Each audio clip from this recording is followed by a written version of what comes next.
Fala, amadinhos, tudo bem? Hoje eu tô de azul de novo, hoje eu tô tímido. Então vamos lá, pessoal. Hoje um seguidor meu me perguntou no WhatsApp sobre o Evangelho de Tomé. Mas antes de começar, eu tenho que deixar claro para vocês que tem dois evangelhos considerados Evangelho de Tomé.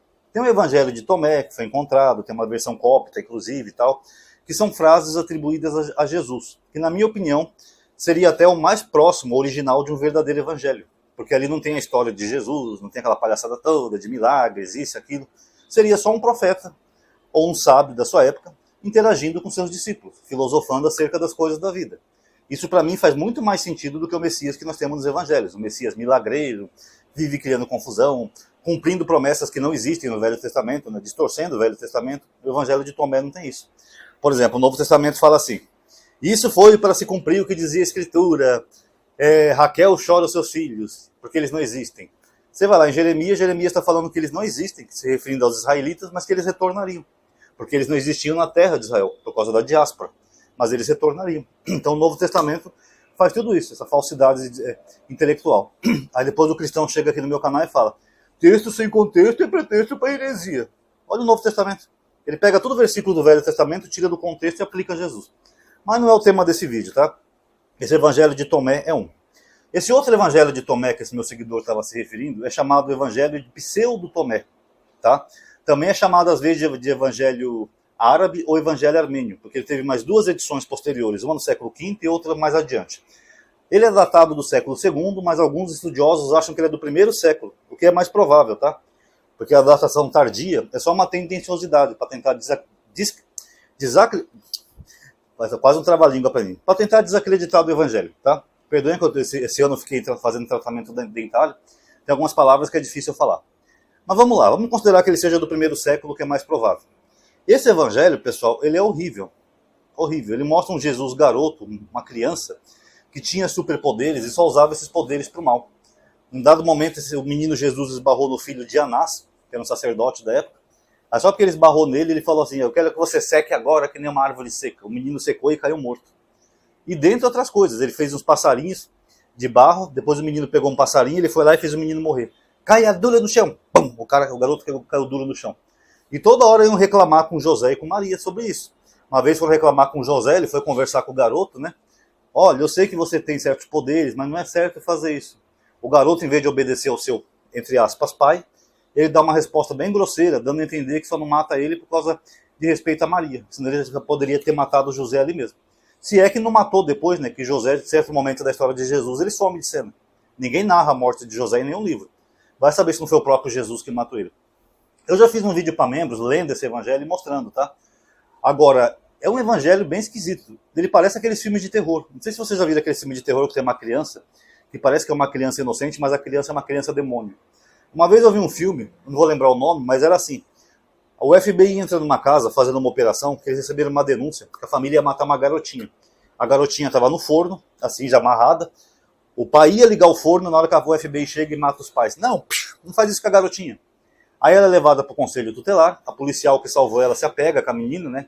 Tem a intenção de adotá-la, e aí ela percebe que a menina não era boazinha. A menina tinha poderes sobrenaturais, que a menina fazia distorcer a realidade, e eles viam coisas horríveis. Às vezes ela estava andando, ela via uma barata gigante, via não sei o quê, e era a menina que fazia. Se você não fizesse a vontade da menina, ela fazia você ver coisas horríveis. Sair lesma do nariz, verme, essas coisas. Então, a menina que era o demônio. Então, o Jesus retratado nesse evangelho Pseudo Tomé, ele é que nem essa menina demônio. Ele era um menino demônio que aterrorizava o bairro inteiro, aterrorizava as outras crianças, matava as outras crianças, não se importando com a mãe delas, se elas iam chorar ou não. É basicamente isso, esse evangelho. O Jesus ali ele é retratado como um garotinho demoníaco, tá? Porque tem superpoderes, então ele sai matando e fazendo o que quiser. É engraçado que em nenhum momento do evangelho você vê a presença do pai dele, né? Que seria o próprio Deus. Filho, não pode fazer isso, eu vou trazer esse garotinho à vida. Bum. Não, você não vê isso. Você só vê Jesus matando e tocando terror. Uma criança mimada, mal educada e demoníaca, né? Que tinha o poder de matar os outros só com a sua fala. Agora, esse evangelho, pessoal, ele surge na mente milhares de questionamentos acerca desse evangelho. Milhares. Primeiro, quem escreveu esse evangelho e por quê? Qual é a intenção de criar um Jesus demoníaco? Se a história de Jesus fosse real, como os cristãos pensam, então lá no primeiro século alguém já narrou que Jesus era uma criança infernal? Meio curioso, né? E se o cara que escreveu era cristão, adepto de Jesus, por que ele retratou Jesus de uma forma tão maligna assim? Será que a intenção dele era mostrar que Jesus era forte e poderoso desde criança? Olha, ele já tinha poderes desde criança, olha o que ele fazia. Se esse for o objetivo, ele deu um tiro no pé, porque ele retratou um Jesus infernal, terrível. Fora que Lucas, né, ele se baseia num outro evangelho apócrifo, que é chamado Evangelho da Natividade, que ele fala que Jesus, com 12 anos, ele estava lá discutindo com os sábios no templo, né, ensinando aos sábios, que é bem diferente do Jesus demoníaco narrado nesse evangelho. Segundo, por que esse evangelho não entrou na Bíblia? Será que é pelo óbvio, que retratam Jesus que os cristãos não iam gostar, já que eles têm aquela imagem de que Jesus é bonzinho, é amor, não sei o quê? Como se no Novo Testamento não tivesse isso, né, pessoal? Safira e Ananias morreram porque não deram todo o dinheiro lá para Pedro. Com poucas horas de intervalo entre um e outro, e Pedro não tem nem sequer empatia de avisar a mulher que o marido dela tinha morrido. Paulo, segundo o livro de Atos, Paulo encontrou com um homem que estava criticando ele, lá estava enchendo o saco, aí Paulo fez o homem ficar cego. Então isso aí não é exclusivo do Evangelho de Jesus. Você vê algumas passagens assim na Bíblia que também são bem estranhas. Agora, por que essas passagens que estão na Bíblia o cristão aceita, acredita até que é original, que é histórico, e esse Evangelho não, se eles foram produzidos na mesma época? Até porque esses escritos ferviam no primeiro século. Como eu falei para vocês da seleção de Irineu de Lyon, ele teve que fazer uma seleção dos evangelhos, porque você não tinha só esses 4 evangelhos, você tinha um leque de evangelhos que retratavam Jesus de maneira diferente. Aí Irineu vai lá, vai lendo um por um, esse serve, esse não serve, esse serve. Até que ele selecionou 4. Mas esses evangelhos circulavam ali nas comunidades cristãs como se fosse a história real de Jesus. Por que então que não se aceita esse evangelho então? É porque é constrangedor colocar que Jesus era uma criança má? E não Deus do amor, como os cristãos pensam? Ué, Jesus deu poder aos apóstolos para fazer maldade também. Está no livro de Atos. Por que o livro de Atos, que até um livro falso, é aceito e esse evangelho não?